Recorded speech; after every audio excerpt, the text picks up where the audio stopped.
This is a process that goes on in your head all the time, that's talking all the time and acting as if what it's saying is what's happening, and what it's saying is never what's happening. It's not you, it's cause and effect. There are causes that cause things to happen, and then the voice in your head says it's you, right? But it's not. This is what we're trying to get free from. The freedom isn't for you, it's from you. It's from the you that you take yourself to be that's the source of suffering. That's what the importance of the practice of meditation is. It's not just for stress reduction. Stress is suffering, but there's a lot of other kinds of suffering that goes on too, that goes unnoticed. And it goes unnoticed because we identify with it. You know, I was talking to one of my clients today who was sharing about the fact that he was trying to accomplish something in relationship to the government. You know, there was a problem and he was calling this government agency, and you know, we all know how that goes, right? And I was listening to him describe what happened. And he was saying they were insensitive, they were inconsiderate, they weren't answering my questions, they were this, they were that, it was this way, it was that way, they frustrated me, they disappointed me. And he was basically telling me what the voice in his head was saying about it, right? And so I invited him to take a look and see what the truth about it was. You know, that what he was telling me is an interpretation of what happened, with the idea that it happened to him, right? And the attribution, right? The source of the upset was not him, it was out there. It was the government, it was these people that was the source of the upset, right?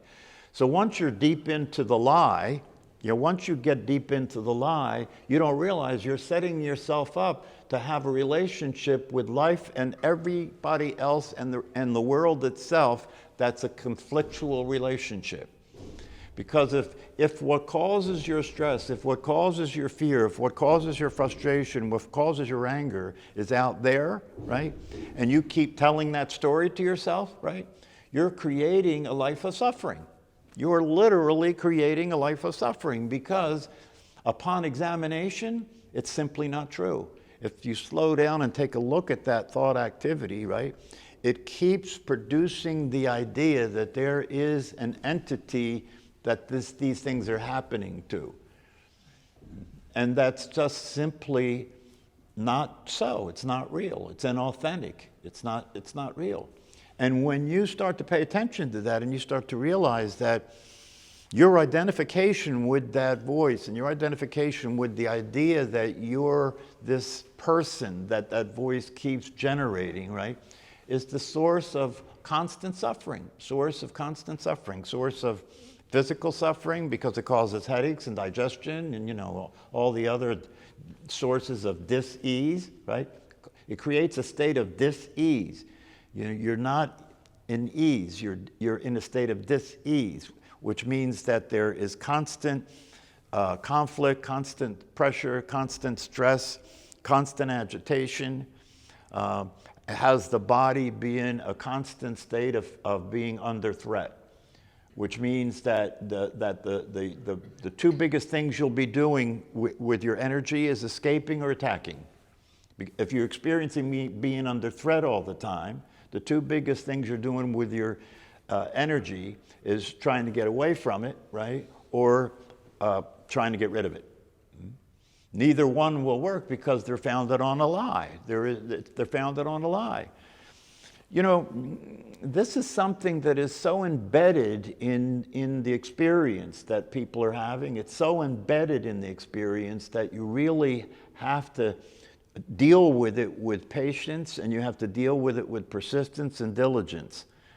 You have to penetrate the problem. You know, you have to penetrate your brain in order to undo this thing, because it will continue to play automatically. It's a habit. It's been playing for all your life, right? And you've identified with it, right? So to break that relationship up, to stop that misunderstanding, you're going to have to penetrate that situation, which means you're going to have to not only practice meditation, which is when you're moving your attention away from that operation, right? That's what you're doing in meditation. You're moving your attention away from that operation, right? So out of disuse, it'll die out.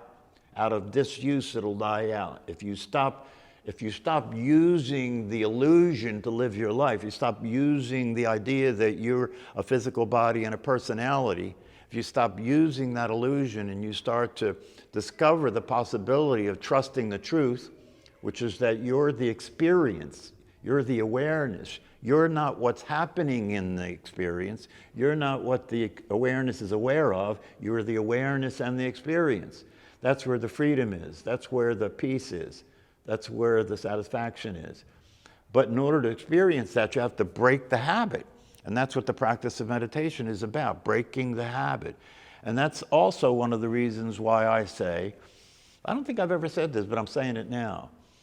If you mean what you say by attending this class, which is that you at least get this, at least understand this, at least appreciate this sufficiently to recognize its value, to recognize its importance, you know, in terms of what it promises, what it has to offer. If that's the case, right, then please don't half-ass it. And what I mean by that is don't treat it like an academic subject. Treat it like something that you have to use to penetrate your brain and your mind to get it out of the toilet, to get it out of the misunderstanding that is causing untold suffering in your life, constantly causing untold suffering in your life. So what I mean by that is, okay, you come here, you practice meditation for a few minutes, right?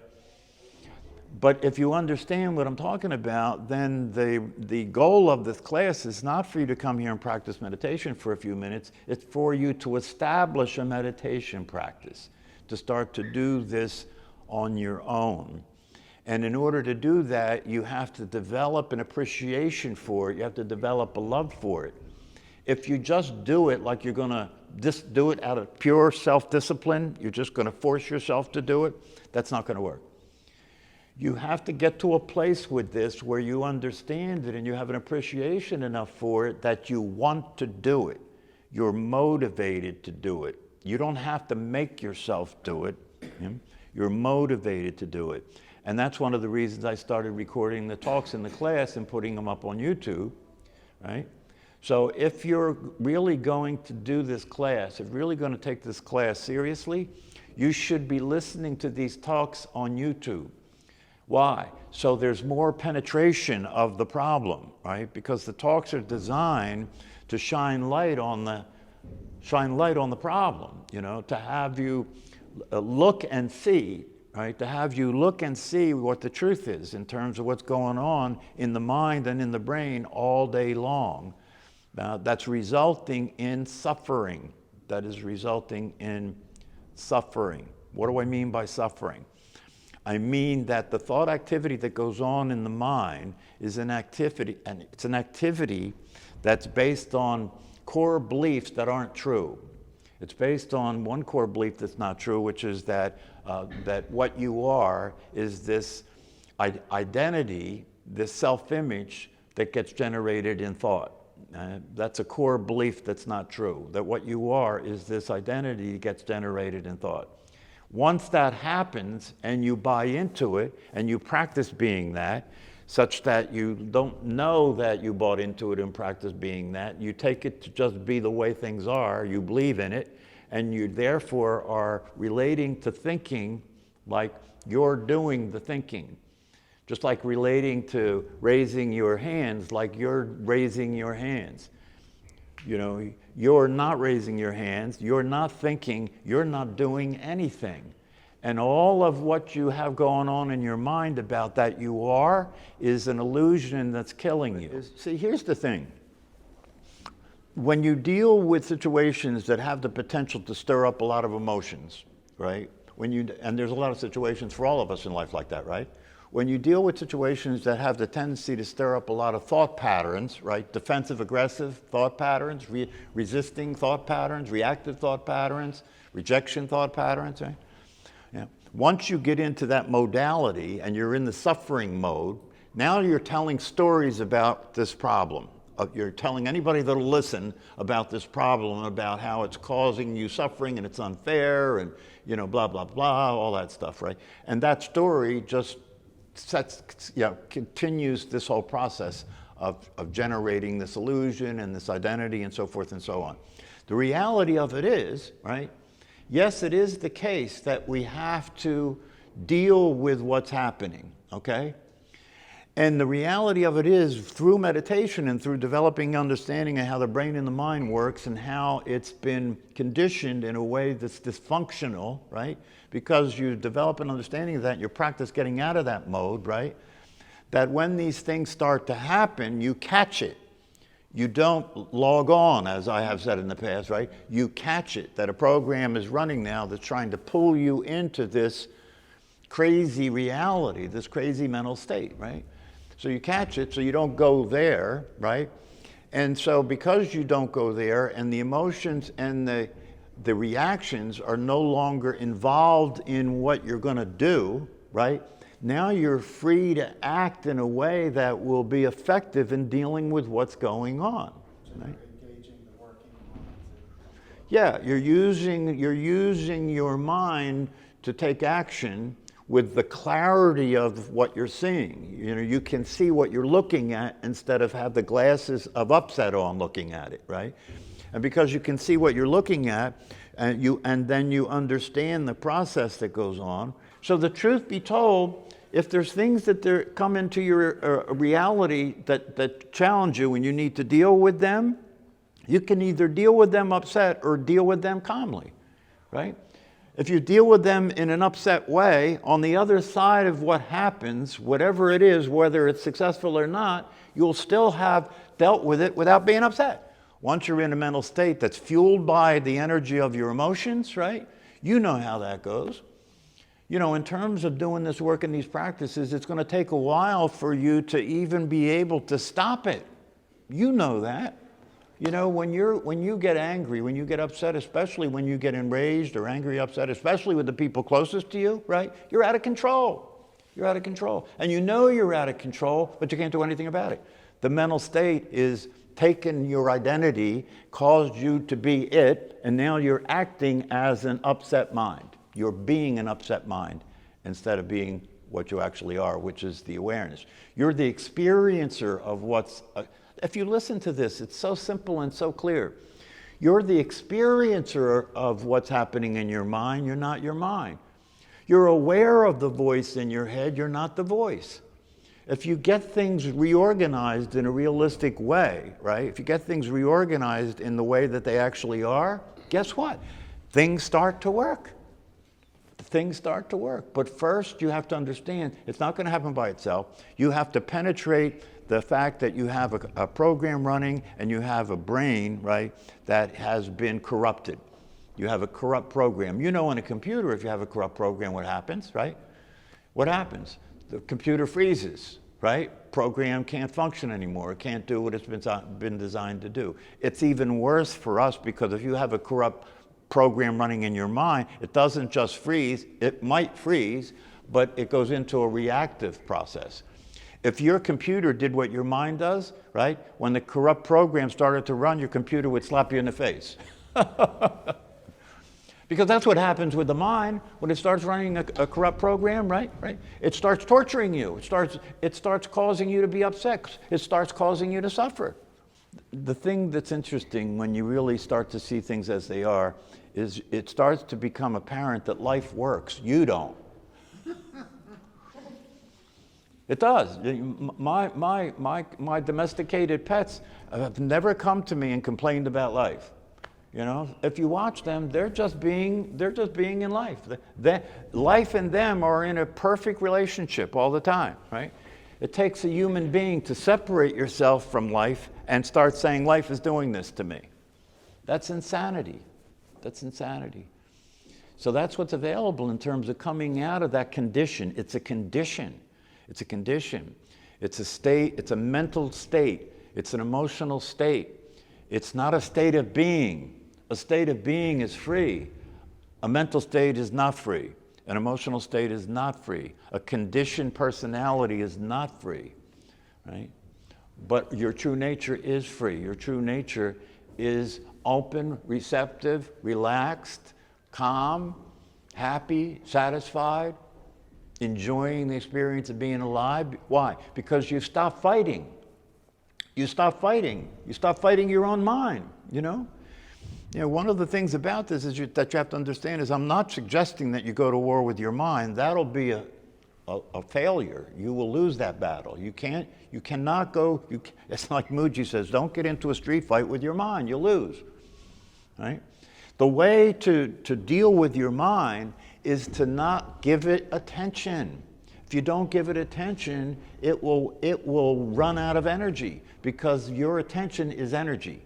If you don't give it attention, it'll run out of energy. And you keep removing your attention away from these dysfunctional thought processes, and they start to die out because they don't have the energy to continue. And when you do that and they lose the energy, the neural patterns change in your brain. And new neural patterns start to arise that are a function of your training your brain to recognize things as it is, instead of allowing your brain to get misinformation about what's going on because it's a function of thinking and feelings. One of the things that I found works, right, if you're working on dealing with the fact that your mind goes off the rails, one of the things that I found that works, because one of the areas that still bothers me a lot is when I'm trying to work on the computer and the computer starts going south, you know, it's not working anymore, and you try and figure out what's going on, and then it gets worse, and you know, like that. But one of the things I discovered about that, now here's the thing, you have to remember, you have nothing to say about what happens in the mind. It's all automatic, right? You have nothing to say about the emotions that arise, you have nothing to say about the thoughts that play in your mind. Very important to understand that, right? But even though you have nothing to say about it, you can choose whether to participate.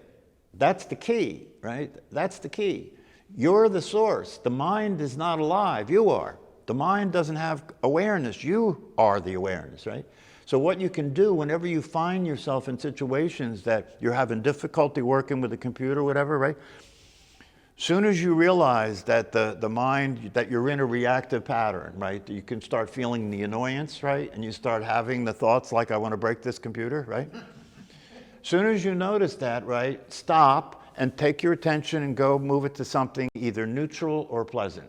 Do that for a while, right? And then when you're calmed down and you have a fresh perception, you have a fresh ability to come back and attend again, then go back and deal with it. And I have found that that works very well. A lot of times when I go back and deal with it, I see something that was there all the time that I couldn't see before because I was too upset to see it. So when you're able to relax and calm the mind and relax the body, right? When you're able to do that, then what happens, you begin to see that there's a lot going on that you didn't notice, you weren't aware of, because when you get upset, your attention narrows into a very small. You ever notice when you get pissed off at somebody, right? The only thing you can see about them is what you're pissed off about. Your perception closes down to a very small perception. The only thing you can see about them is what you're pissed off about. That's true about anything. So if you understand how that works, whenever you're in a situation where things aren't working, right, don't keep doing it. Don't keep pushing something that's dysfunctional. No, stop. Go do something that is more neutral or pleasant. Calm down. Get grounded. Then come back and look at it again. And when you come back and look at it again, I guarantee you a lot of the time you will see things that were there all along, and then you can fix what was wrong. You can do that about a computer, you can do that about a relationship. That's one of the reasons that I say to people to come to me for therapy, couples that come to me for therapy, the first golden rule after we start working is no fighting. No fighting. If you start fighting, as soon as you realize you're fighting, stop. Stop. And when you stop, both of you go and do something neutral or pleasant, right? And when you calm down, right? When you calm down, then, if it's necessary, then come back and deal with whatever the issue was that needed to get addressed. The same thing is true with dealing with your mind. It's just like dealing with a relationship. Instead of being your mind, have a relationship with it that works. And the way you have a relationship with it that works is when it starts getting crazy, right? You go away, right? And you come back when it calms down, right? So you're kind of training your mind like you train a dog. You're training your mind like you train a pet, you know, because your mind doesn't have the capacity that you have as awareness. It's a machine. It's a machine that's playing. And if you come to understand that and you realize that until you wake up and realize that you're aware of this instead of that you are this, you can't stop the suffering. And when you do wake up and realize you're aware of this and you're not this, right? Then you have space between you and what's happening to look at it and see it for what it is and deal with it in a way that's effective. And when it comes to your emotions and your mind, the way that's effective is to move your attention away until the mind can calm down.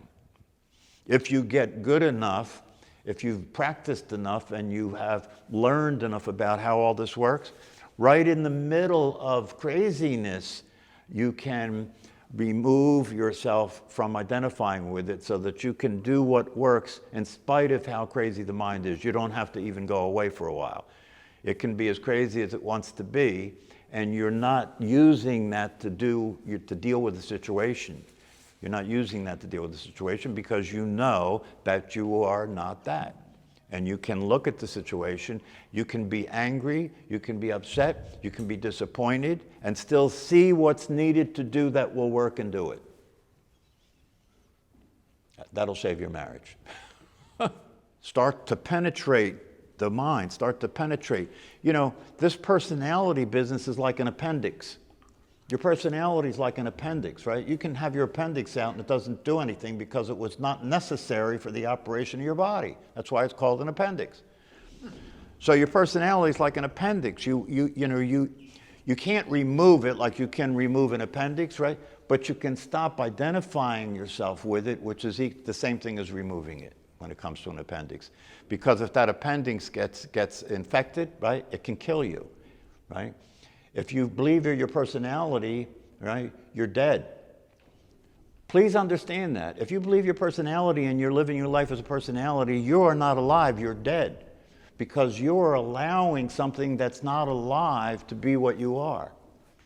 And that's not life, that's not alive. That's why it doesn't feel alive, that's why it's so easy to get depressed.